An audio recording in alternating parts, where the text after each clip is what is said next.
LLC or S Corporation? Which is right for your business? Today I'm talking about a hot topic, common question of clients of mine. When does it make sense to be an LLC? And when does it make sense to be an S Corporation? Stay tuned. I'm going to cover the details. Welcome back to my channel. If you're new here, I'm Julie Merrill. I'm a CPA. I've been a business owner myself for many years, and I thrive on helping business owners save taxes and scale and grow their businesses. Now, before we get into the details, quick disclaimer, this video is for informational purposes only. In no way is it meant to be construed as personal tax or legal advice. I'm going to be covering common scenarios that have generic purposes and are best fit for either an LLC or an S Corp, and when they're not, but it is informational only, not to be meant as personal tax or legal advice. Now that we got that disclaimer out of the way, let's jump into the meat of this video. LLC or S Corporation. Now, this is probably one of the most common first questions I get from new clients, and it is also an ongoing question that I reevaluate with current clients as they grow and scale when it makes sense to transfer to that S Corporation. Now, there's different business types, different scenarios, and everybody really has a personal tax situation.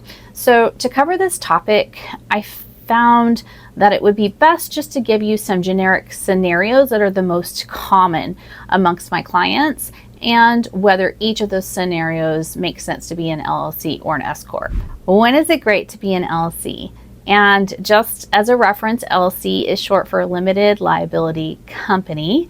And really the only difference between an LLC and a sole proprietorship is liability protection. There's really no tax benefits. You get the same type of deductions as you get a sole proprietorship, but you get the liability protection. Now, I'm going to cover S corporations in a minute, but there are times when an LLC is a better choice. If you are a new business owner, you're just starting a business, your profits, your income, your expenses are kind of unknown, it's great to be an LLC, especially because it's something that you can always make the jump really easily once you are an LLC to be an S corporation when you're ready to do so. But with unknown numbers, you might be incurring more costs up front that you're just not ready to support in your business. So starting out as either a side hustle or a new business, if your projections, your income, how much money you're going to make is really unknown, it's great to start as an LLC. Real estate. Rental properties, investment properties, commercial properties, personal properties, anything that involves real estate goes into an LLC. Why? There are tax benefits of an LLC that don't happen when you have an S corporation. So I'm going to talk about when not to be an S corporation with real estate in a minute when I cover that topic. But typically, if you have real estate, you are putting it in an LLC for that liability protection, and actually putting it into an S Corp is super tax disadvantageous, mainly because of how capital gains are handled if you take the real estate out of the entity. So LLCs, if you're doing rental properties, real estate in any way, LLC is the way to go. Partnerships. If you're in a partnership with someone other than your spouse, an LLC is a great choice. Why? Because you have buyout clauses, all kinds of details in the operating agreement that protect you if the other person in the partnership decides to go another way. So it's a formalization of the agreement, gives you some liability protection, and seasons of life change, and it just documents things and gives every kind of scenario in a buyout situation where if one person no longer wants to participate, it's documented as a way to move on to the next steps without getting into a lot of disagreement. So LLCs are a fantastic way to document and protect you if you're in a partnership with someone else. Now, can your S corporation also be a partnership? It can. There are some limiting factors if you have two non-married owners of an LLC that becomes an S corporation. You get the S corporation tax benefits, but many times we're looking at, instead of having individuals own that are unrelated own a limited liability company that elects to be an S Corp, we're actually creating two separate S corporations who then own the LLC as a limited partnership, or limited liability company. That allows you to have kind of your own individual tax saving strategies and implementation of tax savings in the S Corps, and then the partnership is really just the generating of the income that then flows through to the S Corporation. A little more advanced, but when you have a partnership, an LLC is a great choice. And just as a side note, always involve an attorney when you have a partnership so that you get those buy-sell agreements documented. It's something that will, if you need it later, you're going to be so glad you have it and it's in place. Okay, so we talked about LLCs. Now I'm going to talk about when it's great to be an S corporation. Typically with my business owners, and it really depends on the state and other factors, but when we get to about 50,000 and sometimes earlier of net income. So that's all the money you're bringing into your business minus your tax deductions. When you're around 50,000, that's when it starts making sense to be an S corporation.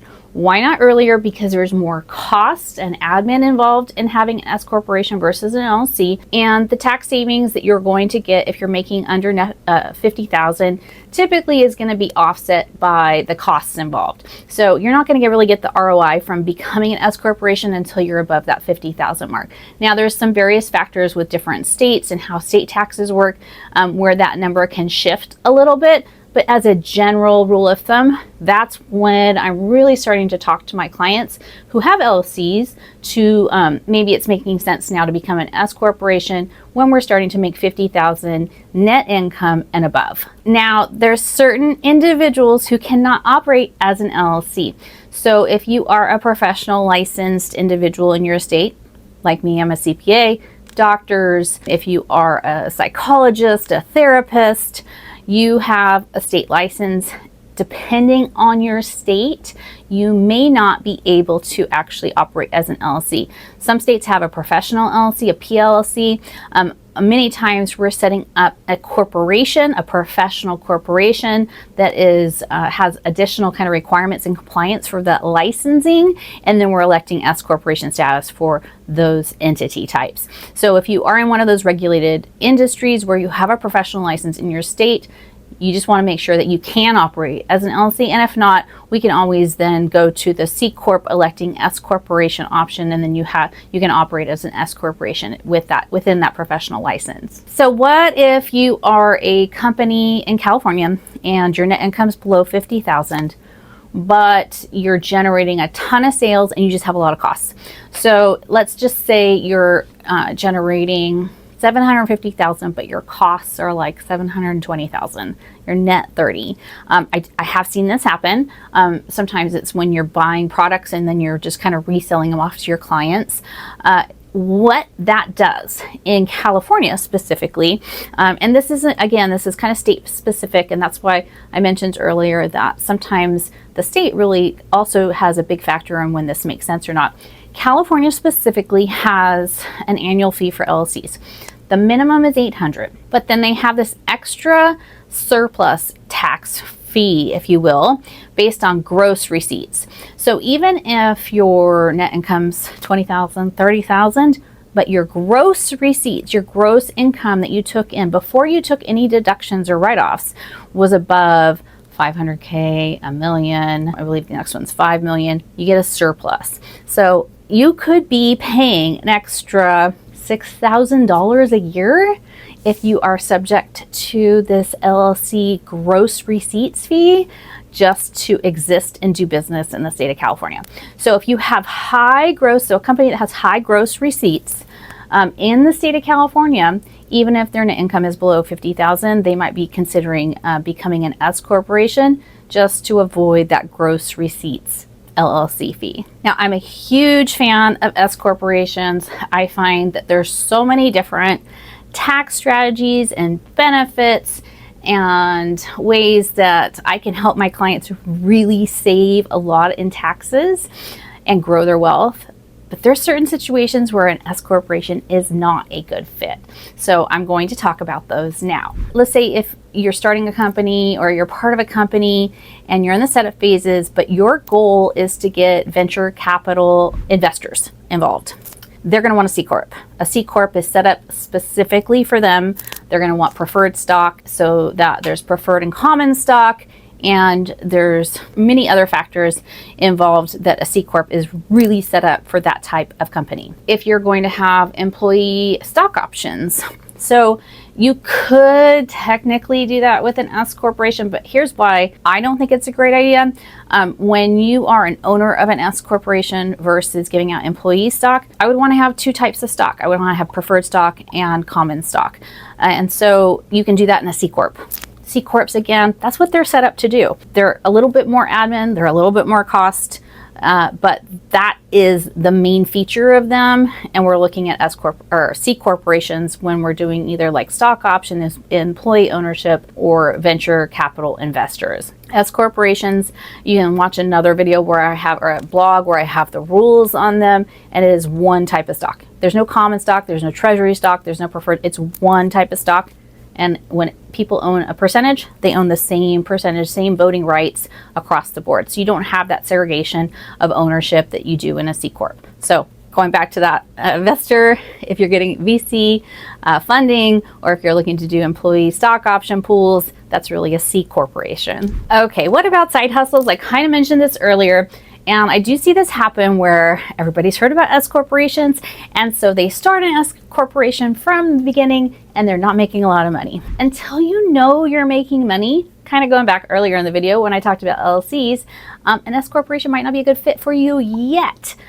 So why take on the burden and the admin? An S corporation is something you can elect to do. There's kind of different windows when you can do it at the beginning of the tax year, or within the first couple months of starting your entity. And then every tax year after that, you can kind of reevaluate your numbers and decide if it makes sense then to be an S corporation. But if you're starting out a side hustle, you just don't know your income, start as an LLC or a sole prop, and then become an S corporation when it makes sense for you. So here is one of my favorite scenarios, or least favorite scenarios, is if you're super disorganized. When we look at sole props to LLCs to S corporations to C Corp, we kind of go up a ramp of complexity and admin involved. There's definitely more admin on an S corporation. So if you don't have your ducks in a row as far as your books, your paperwork, and really are super disorganized with your numbers, you're not ready to be an S Corp, even if your numbers, my perspective, even if your numbers support it. Just because you won't be able to implement tax strategies because you're not going to know your numbers because they're not going to be up to date. So being an S Corp owner really is putting on that CEO hat and knowing that if you're not going to keep your books, you're paying somebody else to do it so that your books are up to date and that you have good books. And that you're not just doing it right before the tax returns due because now you've missed your window to implement a whole bunch of tax strategies.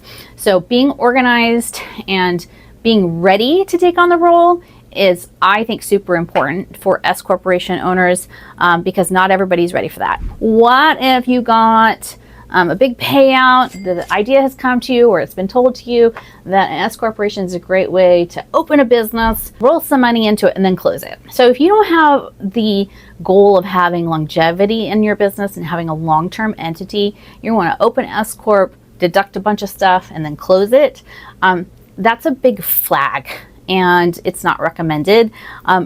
S corporations are entities that you plan to do business and are ongoing. So a short-term fix to get a tax write-off, that's not going to be a recommendation for an S Corp. What if you are an employee and you're a high earner and you've heard that S corporations are a great way to write off a bunch of expenses and get tax deductions, but you have no business? S corporations, that's not how it works. You have to have business income to get business expenses. Now, can we implement a whole bunch of tax strategies to write off more? Yes, against business income. So if you don't have a side hustle to generate business income outside of your employee income coming through your W-2, an S corporation is not going to work. That's not how it's set up. Now, if you're ready to start a side hustle and generate some income, now we're going to talk. Because the S corporation is a perfect fit for you. But just to open it to exist and think you're going to write off a bunch of your personal expenses when you have no business purpose, no business income, S corporation is not right for you. What about hiring children? So I have a whole package, a free download on hiring your kids in your business. I think it's a great strategy. For S corporations, if your kids are under 18, you don't get the same tax benefit if you put them directly on the payroll in the S Corp as you do if you are a sole prop or an LLC. Does it mean it's not possible? Absolutely not. We do have a tax strategy where we open a family management company and then the S corporation pays the family management company to then pay the kids to put them on payroll. But if you put them directly, if you're looking to put your kids directly onto payroll, they're under 18, you're probably not going to want to do that directly on the S corporation because you're still paying FICA, you're still going to pay Medicare and payroll taxes. You're not going to get around it. Versus an LLC or a sole prop, if you put your kids on payroll and they're under 18, there's no payroll taxes. It's like a fantastic strategy. So there is a workaround to do it if you have an S corp, but where you're putting kids on salary and they're not, they're working in your business, that's also super important. You're not going to get around payroll taxes if they're under 18 if you're paying them directly from the S corporation. I do want to just kind of embellish a little bit, again, the real estate and why real estate and S corporations don't work. So when you move property into an LLC, you move your cost basis into the LLC of that property. What you've paid for it, the money you've put into that property goes into and like tracked as your cost, if you will. When you take it out, that just gets transferred back to you. There's no sale, there's no gain or sale on the exchange.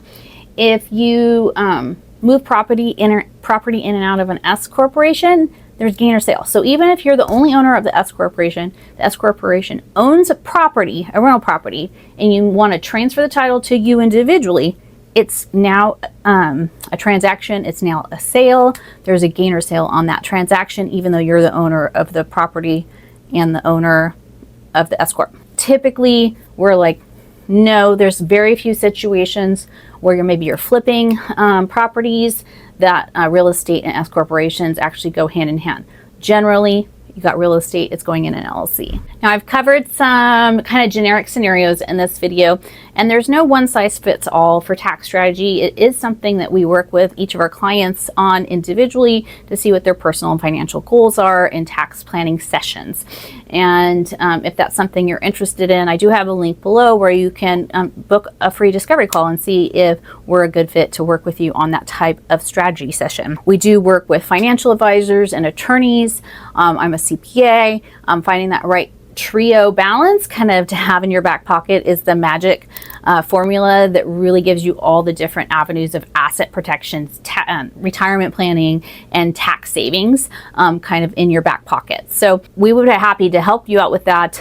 If you have somebody else lined up, that's the type of trio that you're looking at to actually implement these things and get all of those factors as part of your wealth strategy. So I covered some scenarios in this video. I hope that you found this helpful.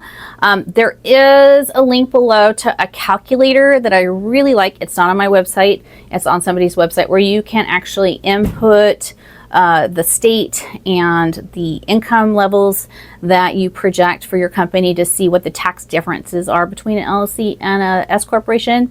I like to do that because, again, each state kind of has individual factors that come into play that change that calculation. Kind of just as a ballpark to see what tax savings you are looking at if you're going from LLC to S corporation. That's always very helpful. If you like this video, ring the bell, subscribe to my channel for other videos that I'm putting out. My goal is weekly to put out videos that help you build your wealth, build more freedom, and pay less taxes along the way. Thanks for watching. I'm Julie Merrill, and I'll see you next time.